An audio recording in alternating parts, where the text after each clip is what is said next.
Кечээ 6-сентябрда вице-премьер-министр Камила Талиева педагогикалык багыттагы жогорку окуу жайларынын ректорлору, Бишкек жана Ош шаарынын мэрия алдындагы билим берүү башкармалыгынын, ошондой эле райондук билим берүү бөлүмүнүн жана облустук координаторлордун жетекчилеринин катышуусунда жумушчу кеңешме өткөрдү. Кеңешмеде вице-премьер-министр КМШ мамлекеттер арасында Кыргызстан бир топ көрсөткүчтөр боюнча артта калып жаткандыгын баса көрсөттү.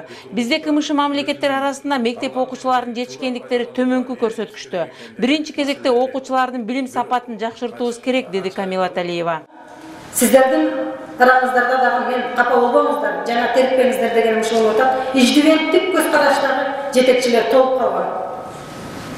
Берсе жасайбыз, бербесе жок деп жарбаган айлыкты алып жата беребиз деп жүргөндөр жок эмес. Акчалы бар жерде бар ким болбосун жасайт. Жоктон бар ишке керек болуп турат. Урматтуу жетекчилер. Менеджменттик сапат керек болуп турат бизге. Инициатива демилге жок болуп турат. Жоопкерчилик жок болуп турат. Ат өлбөсүн, арабасын басын. Принциби менен жашап келе жатабыз. Урматтуу жетекчилер. Инициатива болсо, жок дегенде мектепке окуучулар кандай кийинип келүү керек? Униформа маселеси, кандай талаптарды аткаруу керек? Деген маселени өзүңүздөр да чечсеңиздер болот го. Сунуштарды берип. Bir okuyucumuzlar hicapta жүрөт, экинчиси шорт майка кийип, түрдүү түмөн кийинип жүрөт.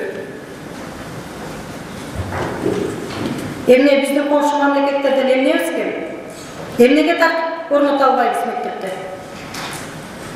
Же сөзсүз түрдө министрликтерден сиздерге ушу көрсөтмө, чечимдер керекпи? Студенттер жогорку окуу жайынан билим алууда окуп бүткөн кесиптери менен иштешпей чет жактарга кетишип, же болбосо соода сатык менен алектенишкен учурлар көп болуп жатат.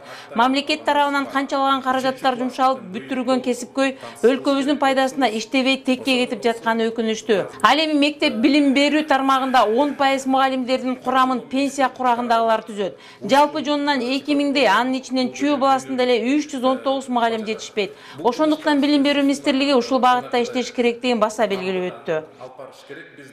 Биздин билим берүү системада көйгөйлөр көп экенин мен ойлойм. Ушул жердеги отурган залдагы катышкандардын баары жакшы билишет.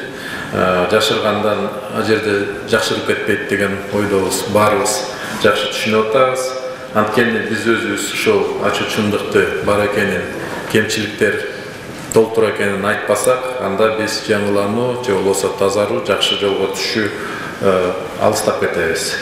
Эл бизде бул системада жалпы окуучулар эле 1 миллиондон ашык болсо, мектепте калган тармактарда окуп жаткан жогорку окуу жайлар менен жана орто кесиптик окуу жайларды чогуу кошсок, дагы 300 миңдей биздин жарандарыбыз ушул биздин билим берүү системага түздөн тиешеси бар.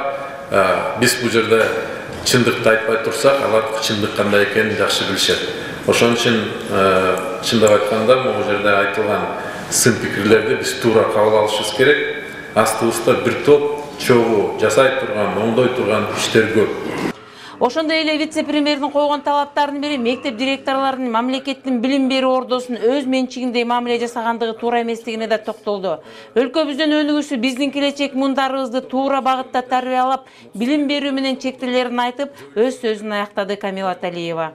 Үмүт Муканбетова, Каалбек Тойчиев, Кабарлар KG сайтына.